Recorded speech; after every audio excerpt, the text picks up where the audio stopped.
When I began this channel, I had planned to make a video of this topic, but it was not until I was preparing my first Anglo-Burmese war script that I realized how important it is.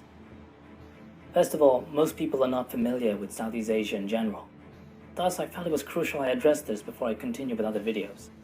And before we could even go into the warfare, we need a general idea of what the military structure was. Although deeply influenced by Buddhism and dismissive by writers of the colonial era as non-martial races, the Burmese kingdoms, like many of its Southeast Asian neighbors, had a strong military tradition. While the content of this video primarily used information on the Bamar-speaking armies, the structure and the nature of Burmese military forces remain largely the same in other kingdoms, with a few key differences here and there. The kingdom, like other Southeast Asians with the exception of Vietnam, revolves around the mandala system, where the political power is defined by its center, rather than the territorial defined boundaries of European and East Asian views. These centers tend to shift constantly between rival cities and could be compared to the feudal system of medieval Europe. And the Burmese military tradition reflects this, with the standing military force in the center and expanding outwards. This central standing force, or as in the Western military tradition we would call the corps regulars, are the Royal Household Guards. The 6 regiments that form the Royal Guards are the only true permanent body in the Burmese kingdoms. During peacetime, they controlled the capital city and the royal palace, and these regiments are divided based on that between the inner and outer brigades. They are the only true military force in the kingdom, and similar to the lifeguards and household divisions of medieval Europe, they form the nucleus of the Burmese wartime army. The guards primarily fought on elephant and horseback, but they've also been noted to fight on foot in disciplined military formations. When firearms became prominent, most of the infantry contingents were converted into musketeers. Structure-wise though, they've changed little since the 12th century. The king and the royal family, however, were protected by a separate royal bodyguard, known in Burmese as Tui Tao, literally meaning blood drinkers, but more correctly translated as the Bloodsworn, are a group of trusted men in charge of close protection of the royalty. Their loyalty was personal, however, rather than institutional, and were never in large numbers, and they would often change depending on the reigning king.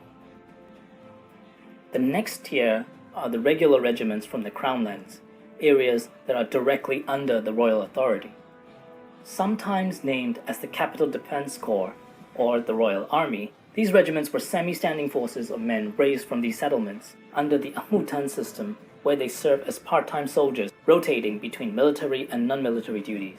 The Amutan literally means civil service and requires local leaders to supply a predetermined quota of men from the jurisdictions based on the population they control. These men form the bulk of what is considered the royal standing force, and some villages are known to draw specific types of military unit.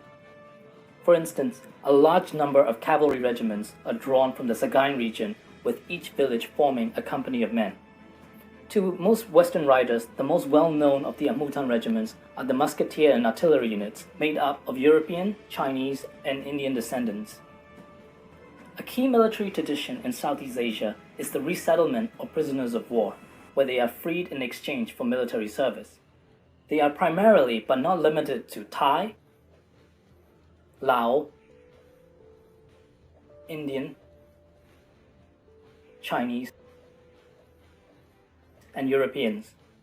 Although sometimes referred to as slave soldiers, like the Mamluks of Egypt, these non-Burmese were not barred from climbing up the social ladder, with the French-born Pierre de Milad rising up to be a senior noble and commander of the Royal Guard.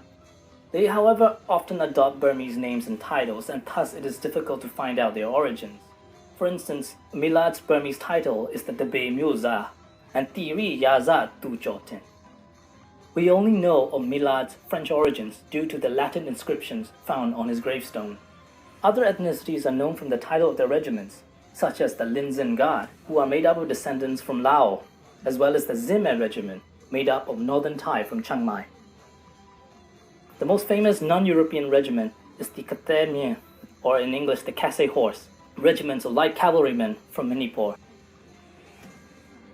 In times of political strife, the royal palace often relied on these foreign-born soldiers, whose loyalty was more tied to the throne rather than any local sympathies.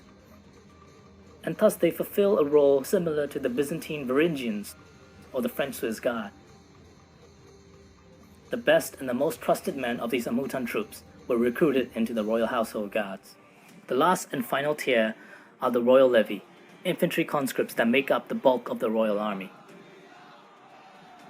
Like the conscripts of other cultures with a few exceptions, they are considered the most unreliable and were only brought in to augment the size of the military.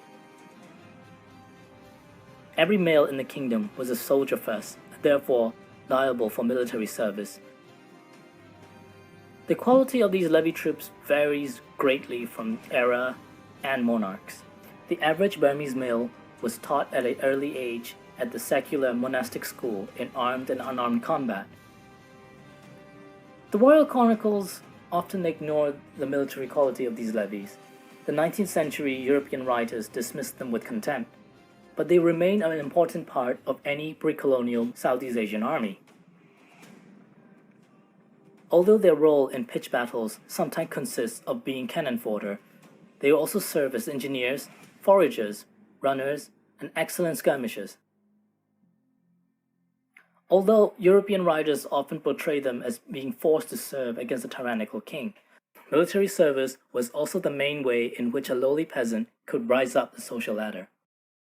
More importantly, like in every other pre-modern militaries, the prospect of loot and bounty was a major motivation to many groups who would otherwise be branded as bandits during times of peace.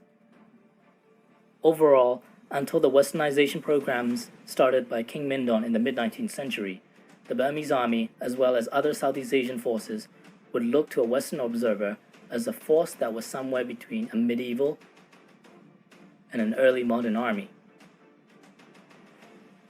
I have to admit, this is still but a fraction of what the pre-colonial Burmese military was like, and I would recommend the references I mentioned below in the descriptions, particularly the one by Michael Carney, who have nicely compiled the general nature of Southeast Asian warfare and armies.